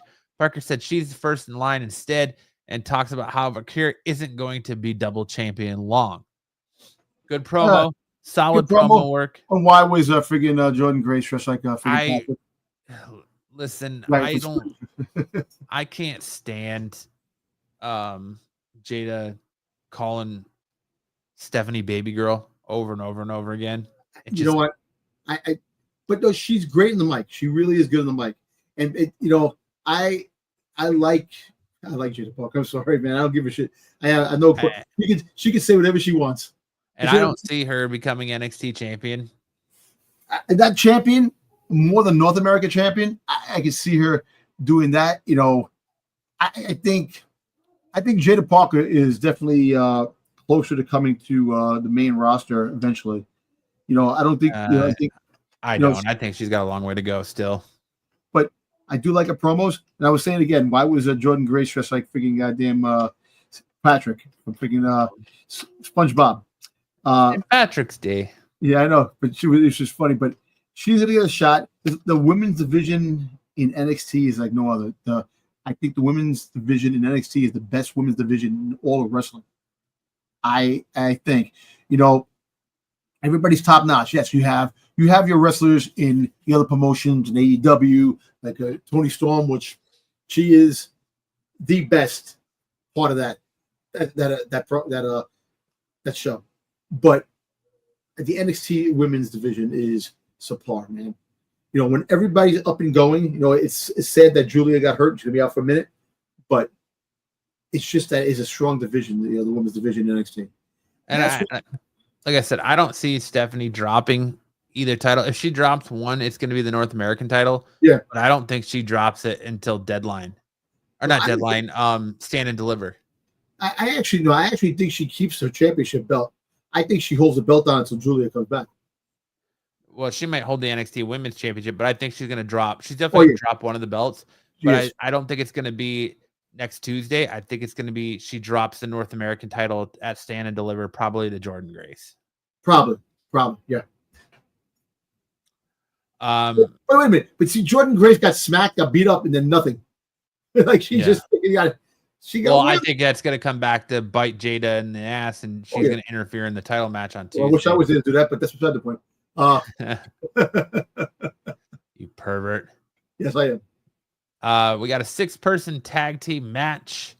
The Culling, which is the new name of the group for isn't that new Shield Sean Spears group? Oh no, that's right. No, the Culling. The Culling, which is the that's the new Sean Spears group, defeating the family. Yeah. By pinfall. Being as the family was distracted by Tony D'Angelo being attacked backstage by the 4 rogue stars who Vic Joseph referred to as them, which we ended up getting their name towards the end of the night. Culling, yeah. Then we had our Eddie Thorpe and Ridge Holland. Actually, that was never mind. That was Trick Williams. We had JC Jane defeat Carmen Petrovic by pinfall. Petrovic turned down Shante the Adonis' offer for her steel chair to use. Backstage, Jada Parker spoke to the camera about how she's going to win the NXT title next week. Behind her in the background, Carmen Petrovic was inaudibly yelling at Ashanti the Adonis and walked off. Backstage, also, Ava informed Stephanie Vakir that she'll be facing Jada Parker next week. Fallon Henley interrupts to demand her rematch for the North American Championship. And Vakir says Ava to give it to her. Henley wants it next week after Parker's match, and Vakir is going along with it. So I think they're going to have her win both those matches to have her come out strong. Yep. Ricky Saints defeated Ridge Holland by pinfall.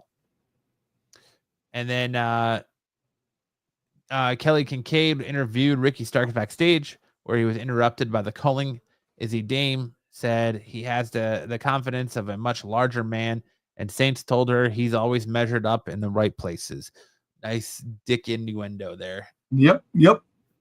And finally, that brought us to our main event, which was an NXT Underground. Trick Williams defeated Eddie Thorpe by knockout.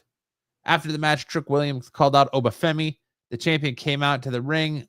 Lexington Griffin, Sugar, and James then showed up, apparently named Dark State, according to Vic Joseph. And Javon Evans rushed the ring to try to convince Femi and Williams to get ready for a fight with them. Williams pushed Evans to the side, causing Evans to then go after him instead. The Evolve crew, who were at ringside, then came into the ring as well to try and break up the fight. Evans takes Femi out with a cutter, and the rest of the show is just Evans and Williams staring at each other. Wasn't the culling freaking out there too? No, they weren't. No? As Dark State never even entered the ring. Okay. Stupid name for a group, by the way. Mm-hmm. But it is what it is. Thoughts on NXT? Ratings, reviews? You know what? I give it a solid B+, man. You know, it's interesting, that I think that the level of championship matches that they have on the shows really elevate the show itself. It's like you have more championship matches on NXT than you have on Raw and SmackDown. When you do, you have your things here and there. But, like I said, I like the energy. I like give me my Jada Parker anytime. I definitely I think it's building the right. And Stephanie, I love. Give me Stephanie more and more. That should be an interesting fight. Can't wait to see the butt action with that. But be a solid B+.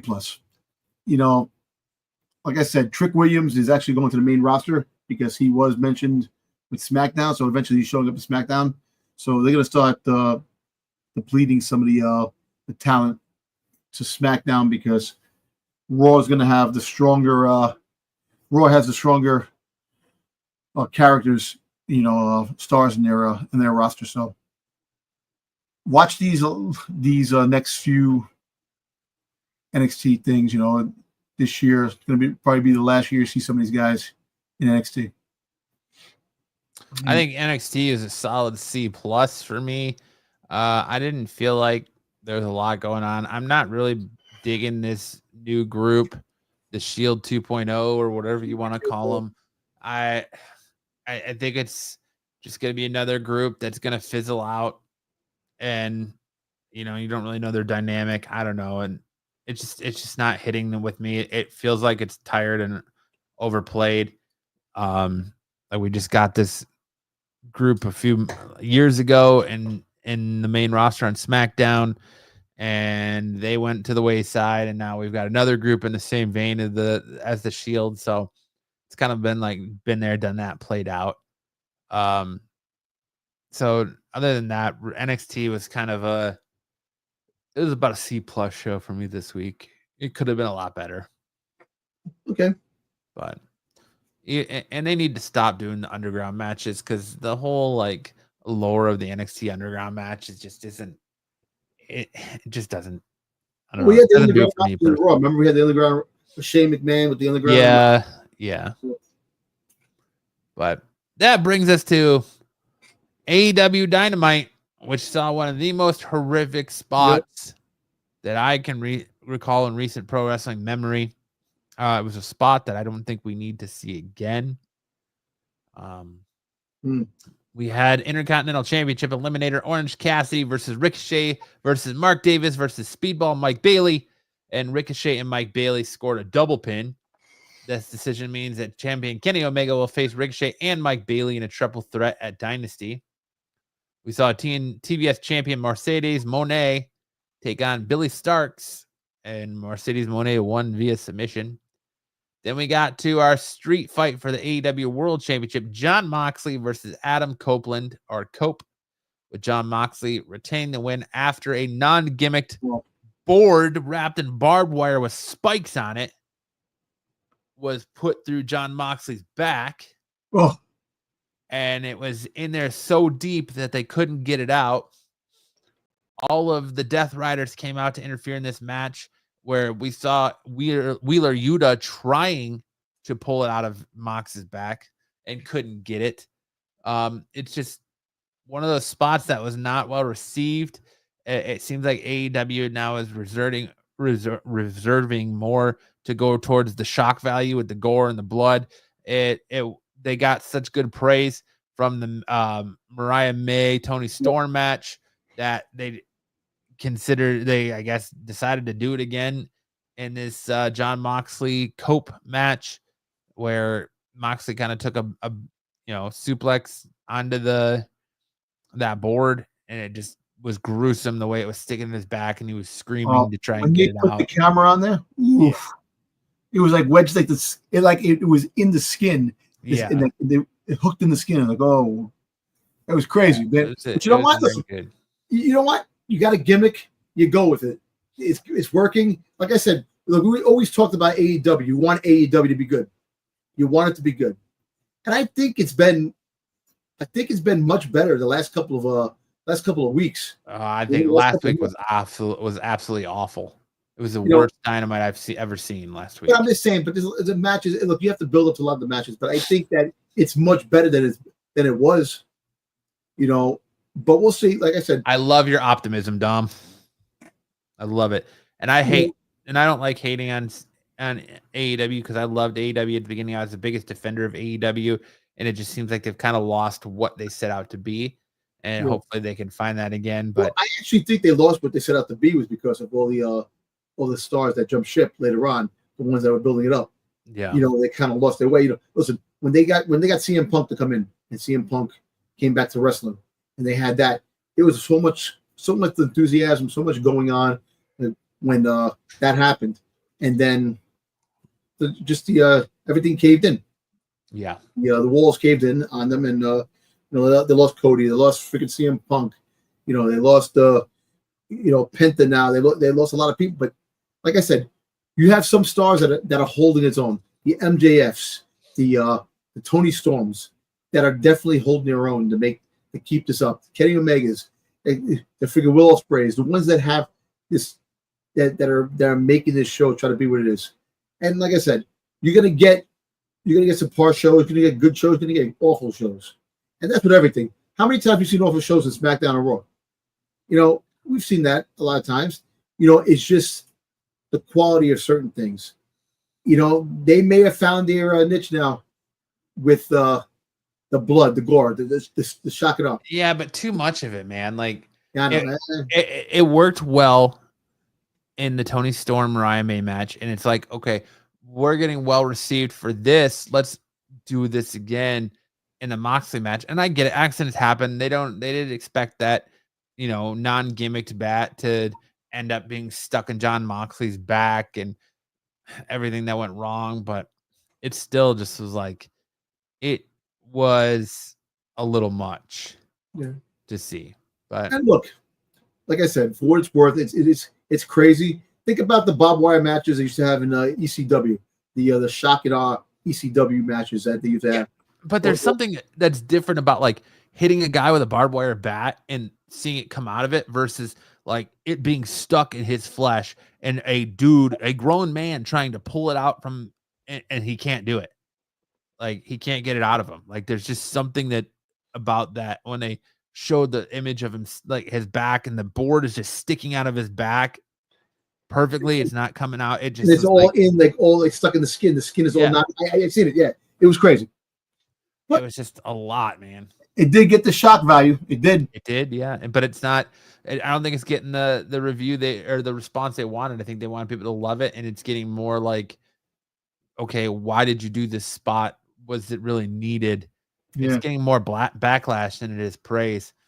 But either way, then we had Will Ospreay versus AR Fox, with Will Ospreay picking up the win. Timeless Tony Storm skipped and jumped her way to the announce table to watch the main event, which was Megan Bayne versus Chris Statlander, with Megan Bayne picking up the win. After the match, Tony Storm and Megan Bayne got into a fight, and security is quick to break it up. Storm tells Bayne she's a big bitch, and the bigger they are, the bigger they come. Let's get tantric. She comes to make this simple for Bayne to understand. They will fight for the title at Destiny. Yeah, I like that big bitch. Yeah, she's even though she's a big woman, she's good too. She's freaking. It's just funny. Tony Storm, she actually really elevates. She is great on the mic. I can tell you that. I just really, really think that some of the things that AEW does have, hold on to them, try to do what you can. Yeah, it's WWE's loss with Tony Storm because we had Tony Storm, but this whole Tony Storm, timeless Tony Storm, show her really respect, Dom. Yeah, I'm sorry, timeless Tony Storm. But did you watch all of AEW or did you see the not all of it? Not all of it. I caught the bits and pieces, but I did watch the last match. That's why I saw the about thing. a C+ for me. C+. You know what? I'm with you. Like I said, the thing that really holds it is the promos from freaking Thomas Tony Storm, and and like I said, the Will Ospreays and the those I think those are the things. Cushion. Yeah, it's just funny. It's just those remind me of the old school, back in the old school days. But yeah, that was kind of a really brutal. But I don't know what you can do after that. Bash somebody's head with a fucking goddamn boulder,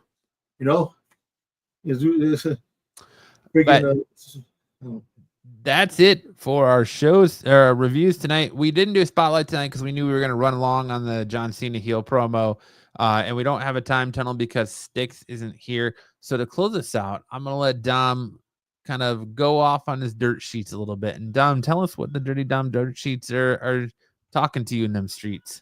Now, I actually think with Seth Rollins, I think Seth Rollins is going to freaking turn heel because he's been taking abuse week after week. I thought that he would build a new type of shield with McIntyre and Kevin Owens, but that didn't turn out the way it is. I actually think that he might be working for The Rock. I think that might be the other person that The Rock is hired, and that's interesting because when I brought that up a few weeks ago, you didn't agree with me. I know. You said no, it's going to be Ethan Page. Ethan Page. I still think Ethan Page could be a part of. I think The Rock wants to build a stable. He likes those big stables. I think we're going to see something like the Nation of Domination, the freaking goddamn corporation type of thing. I like with a bunch of dudes. That you try to dominate the whole thing. That the next wave of guys that come in and kick ass. Because The Rock is not always going to be there. When The Rock is there, he brings out these stablemates, and eventually they're going to be there. They're going to be their own thing, like John Cena. Because John Cena is doing it for a little bit, but I think that The Rock will continue this stable mode. The Rock soul. With the whole bloodline that's over with. So I still think that The Rock is going to have to go after, eventually we're going to see what's a better way to go after Roman Reigns. Yeah, you get Seth Rollins to turn heel and keep that feud with Roman Reigns going. So and come to think of the last couple of weeks after you said that, we talked about that. I kind of looked more into things, and and then when they said they take it away, the freaking out of freaking Rollins, Seth freaking Rollins, that kind of like, why are you taking out that gimmick? The last time he was just Seth Rollins, he was freaking the Monday Night Messiah.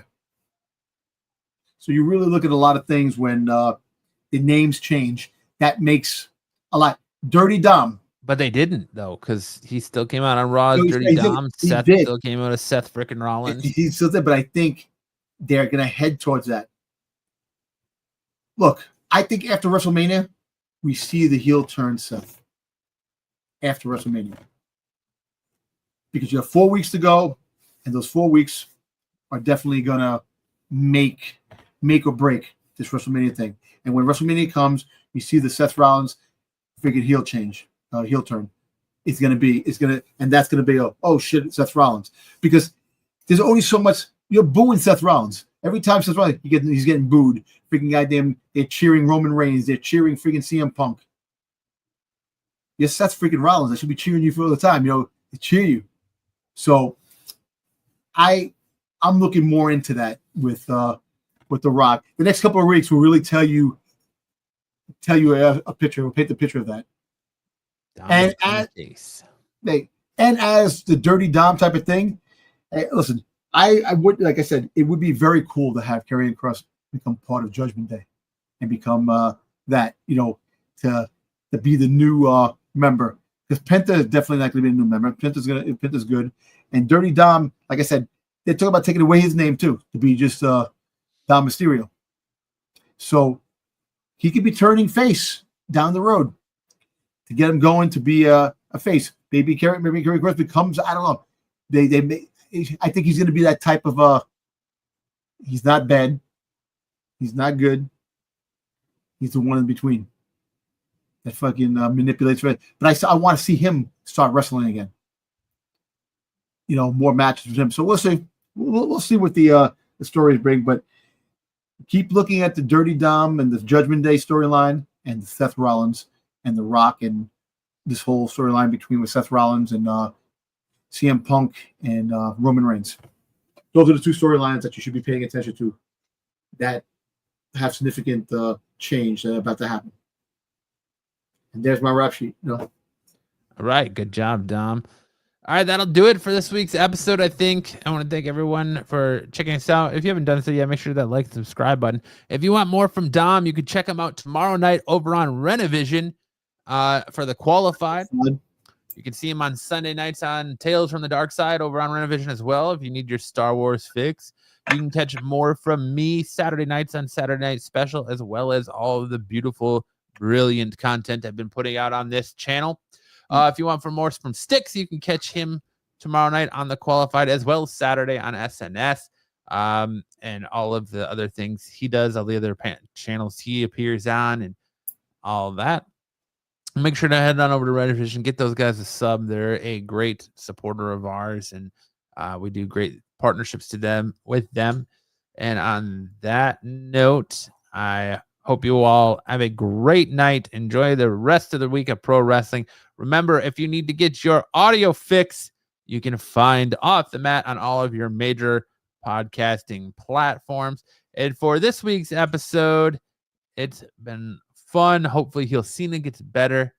And we will see you all right back here next Thursday. Same Off the Mat time, same Off the Mat place, same Off the Mat channel. Good night, folks. In the ring, the lights go down. Roaring crowd, they scream and shout. Chants echo, shaking the ground. Warriors clash, the game is found.